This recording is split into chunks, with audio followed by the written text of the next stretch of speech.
এই মুহূর্তে দ্বিতীয় দিন আল্লাহ তাআলা রব্বুল আলামিন আমাদেরকে দাওয়াতুল খায়র মাহফিল মজলিসে বসে কোরআনুল কারীম তেলাওয়াত হাদিসে পাকের সওয়াব এবং তাফসীরে কারীম আল্লাহ পাক রব্বুল আলামিন আমাদেরকে ধৈর্য সহকারে বসে শোনার তৌফিক দান করেছেন। আল্লাহ তাআলা আমল করার তৌফিক দান করুন, সকলে আমিন। আমিন। সম্মানিত মুসলিম کرام হাজিরিন, আপনারা রাত গভীর হয়ে যাচ্ছে, এখন তো বসে রয়েছেন। আল্লাহ তাআলা ধৈর্যের তৌফিক দান করুন, আমিন। আমিন।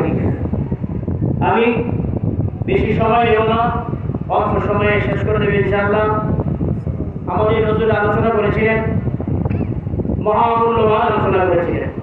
এই আলোচনাগুলো যারা শুনেছেন, যারা জেনে নিয়েছেন, কলমে নিয়েছেন, আল্লাহ তাআলা তাদেরকে একমাত্র হেদায়েত দান করুন।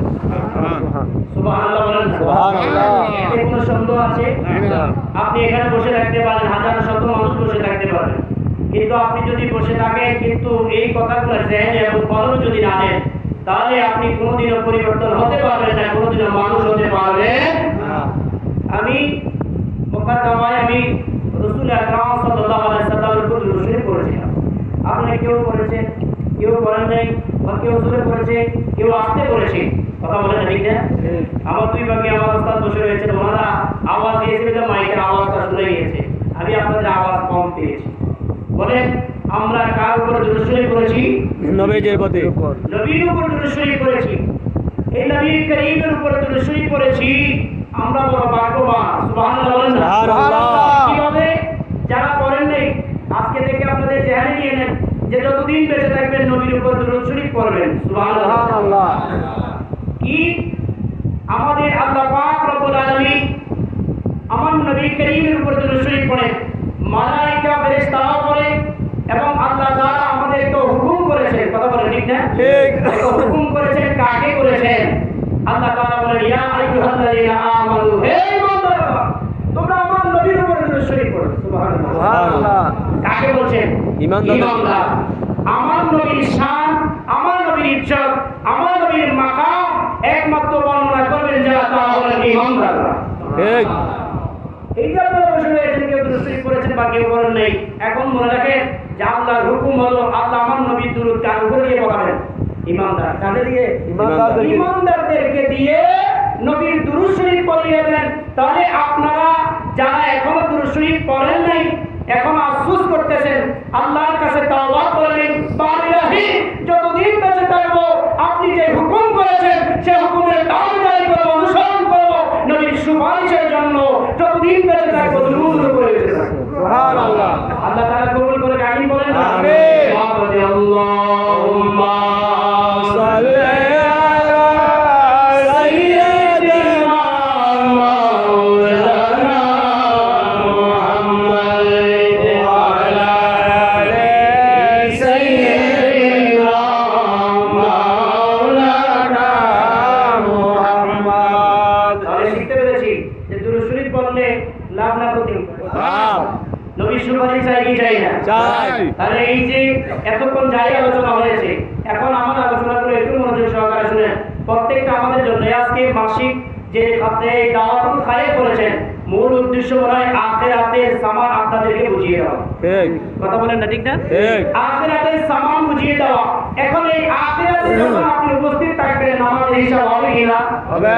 এই নামাজের আজকে এখানে নামাজ সম্পর্কে, রোজা সম্পর্কে, হজ সম্পর্কে, মানে এই দাওয়াতুল খায়রে একটি লিমিট সব কিছুই নিয়ে বর্ণনা করা হয়। কথা বলেন না, ঠিক কিনা? ঠিক।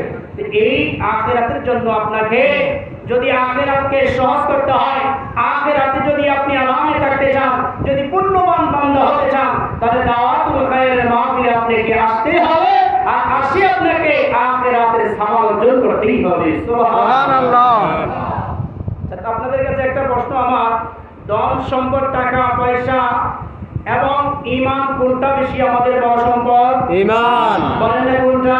ঈমান। তাহলে ঈমান নিয়ে যারা বসেছেন তারা ঈমান নিয়ে মৃত্যুবরণ করবে। সুবহানাল্লাহ। সুবহানাল্লাহ বলেন না? সুবহানাল্লাহ। ঈমান নিয়ে যারা বসেছেন, ঈমানের কলব নিয়ে যারা বসেছেন, ওই কলব একমাত্র নূর, ওই কলব একমাত্র আপনার আজকের দাওয়াতুল খায়র পৌঁছিয়ে যাবে। সুবহানাল্লাহ।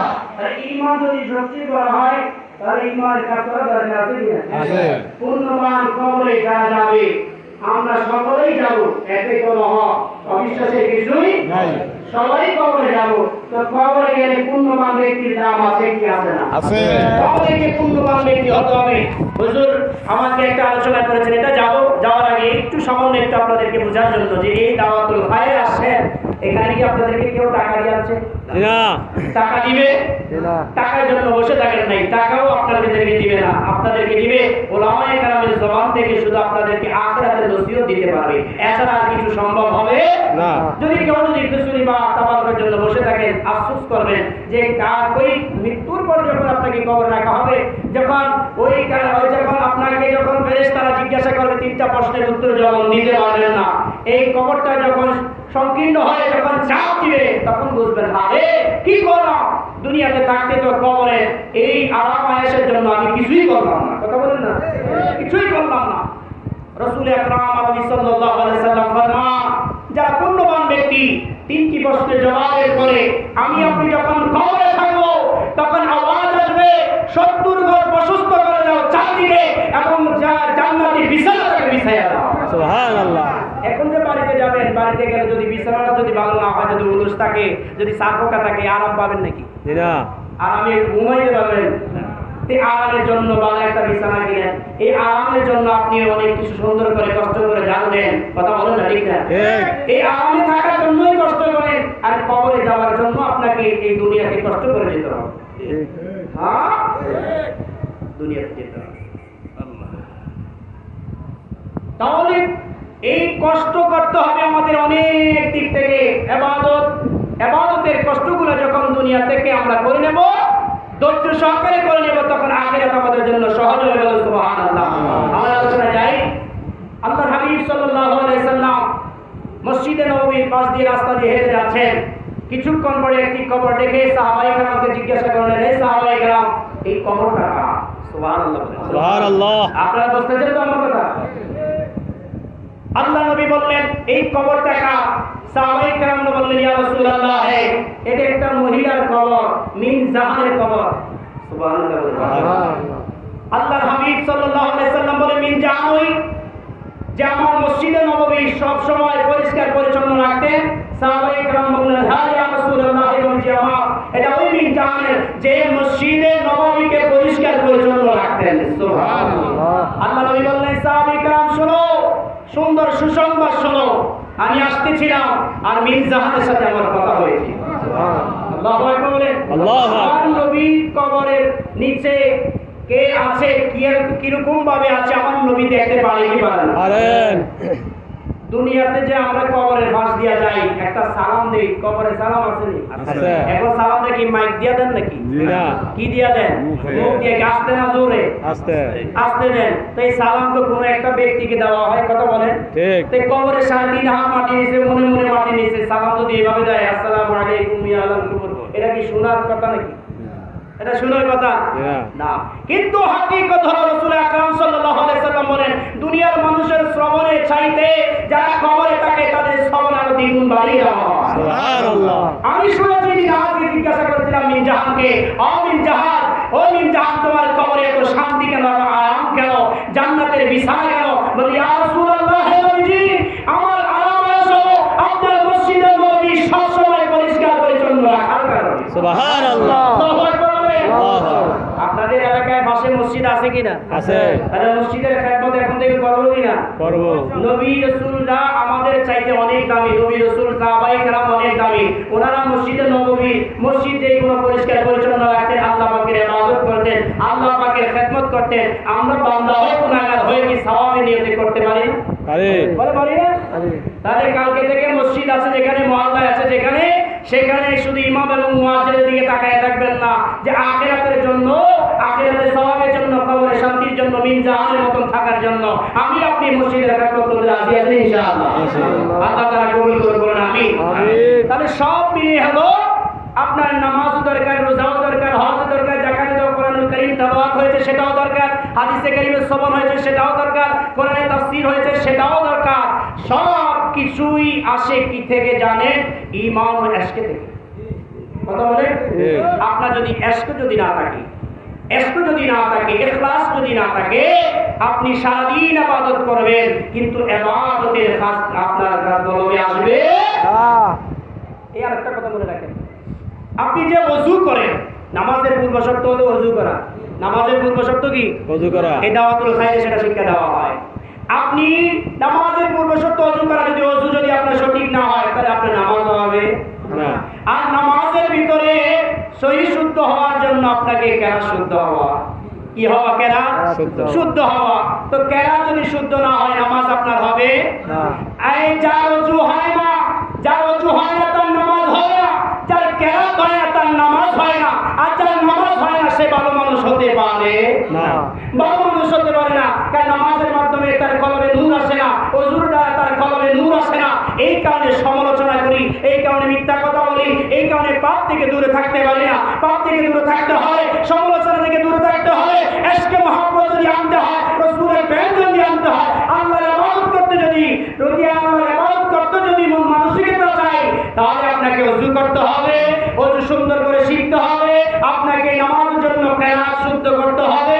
নামাজে মুমিনের কলব নিয়ে দাঁড়ালে আপনি পরিপূর্ণ পূর্ণবান ব্যক্তি হয়ে যাবেন। বলুন সুবহানাল্লাহ। আপনি আলেম হন, নালে আলেমের বাবা হন, নালে আলেমের সাথে চলাফেরা করেন, আর যদি এটাও না পারেন যে একটা কাতার আছে আবেদের কাতার, আপনি আবেদ হন। কথা বলেন ঠিক না? এই সব কিছুই মিলিয়ে আল্লাহ নবী সাল্লাল্লাহু আলাইহি সাল্লামের উম্মত হিসেবে স্বীকৃতি দেওয়ার জন্য আমাকে আপনি এসকে রাসূলের প্রেমে আমাদেরকে বন্ধ হওয়া দরকার আছে কিনা? আল্লাহ নবী প্রিয় নবী সাল্লাল্লাহু আলাইহি সাল্লাম কাল হাসরের ময়দানে ওই কঠিন সময় আল্লাহ নবী দুনিয়াতে থাকা অবস্থায় ইয়া নাসি উম্মতি উম্মতি করেছেন, এখন রাসূল পাকের রওজা পাকে উম্মতি করেন, কাল হাসর ময়দান উম্মতি উম্মতি করেন। ওই উম্মতকে আল্লাহ নবী সুপারিশ করবেন, যেই নবী যেই উম্মত আমার নবীকে ভালোবেসেছে, আল্লাহকে ভালোবেসেছে, আল্লাহ এবং রাসূলকে ভালোবেসে দৈনিক জীবনে আমলগুলো করেছে, তাদেরকে আমার নবী সুপারিশ করবে। বলুন সুবহানাল্লাহ। আমার নবীর দিদার চাই কি চাই না? চাই। নবীর দিদার যদি চাঁদরে নবীর মহব্বত নবীর ভালোবাসা চাওয়ার দরকার আছে কি না? আছে। আমার নবী যে রওজায় শুয়ে আছেন, এখনো আমার নবী সারা পৃথিবীতে যত উম্মত আছে, যত মুমিন আছে, প্রত্যেকের মুমিন যদি আমার নবীকে যদি ডাক দেয় মুমিনের ঘরে, আমার নবী উপস্থিত হতে পারে কি পারে? আমার নবী আমাদের এই ভাঙ্গা ঘরে আমাদের আসতে চায়, আমার নবীকে আমরা আনতে চাই কি চাই না? যদি নবীকে আনতে চান, নবীকে একবার দেখলে জাহান্নামের আগুন কি হয়ে যায়? আল্লাহু আকবার বলেন না? দুনিয়া থেকে হারাম করে নেন। এই হারাম করতে হলে আপনাকে মেহনত করতে হবে নবীর ভালোবাসায়। কথা বলেন ঠিক কি না? নবীর ভালোবাসায় মেহনত করেছেন যারা রাসূলের প্রশংসা করেছেন, যারা কবি হয়েছেন, যারা প্রশংসা করেছেন, আলোচনা করেছেন, তারা দেখেছে তিরাজের ভিতরে সবচেয়ে দামি। দেখেন আমাদের এই চাঁদপুর মতলবে ছিলেন হযরত মাওলানা পীর মনজুর আহমদ রাফাই, উনি নবীর শানে কবিতা লিখতেন। সুবহানাল্লাহ বলেন না? আপনারা এসকে নিয়ে আসেন, এটাই শেষ আমার আলোচনা। যে আমাদের এসকে ছাড়া যে কোনো দাম নাই, এসকে মহব্বত ছাড়া কোনো দাম নাই, এটাই আপনাদেরকে প্রমাণ করে দিচ্ছি। যে মনজুর আহমদ রাফাই ওনার জীবনে যতদিন ছিলেন উনি কবিতা লিখতেন নবীজির শানে। সুবহানাল্লাহ। উনি যখন লিখতেন ওকে পড়তেন এবং ওনার চোখ দিয়ে বেয়ে পানি পড়তেন। সুবহানাল্লাহ। ওনার একটা কবিতাই ছিল, একটা শান ছিল যে আমার যদি মরণ হয় তাহলে আল্লাহর নবীর রওজার পাশে যে জান্নাতুল বাকি আছে, সেই জান্নাতুল বাকিতে যখন আমার কবর হয়, আমার নবীর পাশে আমার নবীকে যেমন দেখতে পাই। সুবহানাল্লাহ। বান্দা যা চায়, মুমিন ব্যক্তি যা চায়, আল্লাহ সেই নিয়তের উপর বরকত দেয় কি দেয় না? মনজুর আহমদ রাফাই হজ করতে গিয়েছেন, সেখানে অসুস্থ হয়ে গিয়েছেন, ইন্তেকাল করেছেন, ওনার কবর সেই জান্নাতুল বাকিতে। সুবহানাল্লাহ। সেই ভূমধ্য সাগরের পারেও যে কাসিদায়ে বুর্দা লিখেছেন, মাওলায়া সাল্লি ওয়া সাল্লিম দাইমান আবাদান আলা হাবিবিকা খায়রিল খালকি কুল্লিহিম। সুবহানাল্লাহ। এই যে কাসিদায়ে বুর্দা যিনি লিখেছেন, নবীজির শান ও শওকত লিখেছেন, আল্লাহ রাসূল সাল্লাল্লাহু আলাইহি সাল্লাম স্বপ্নে যুগে রাসূলের চাদর মোবারক দান করেছেন। সুবহানাল্লাহ। রাসূল আসবে এবং আমাদেরকে রাসূলের থুতু মোবারক দিয়ে দিবে, চাই কি চাই? চাই। আল্লাহ নবী ওই আশিক ইসকে নবী ইমাম শরফুদ্দীন বুসরি রাহমাতুল্লাহি আলাইহি ওই সমুদ্র সাগরের পানি নবীজির শান শওকত লিখতেন নবীজির গুনাগুণ লিখতেন। দেখবেন আমাদের এই দেশে যখন আমাদের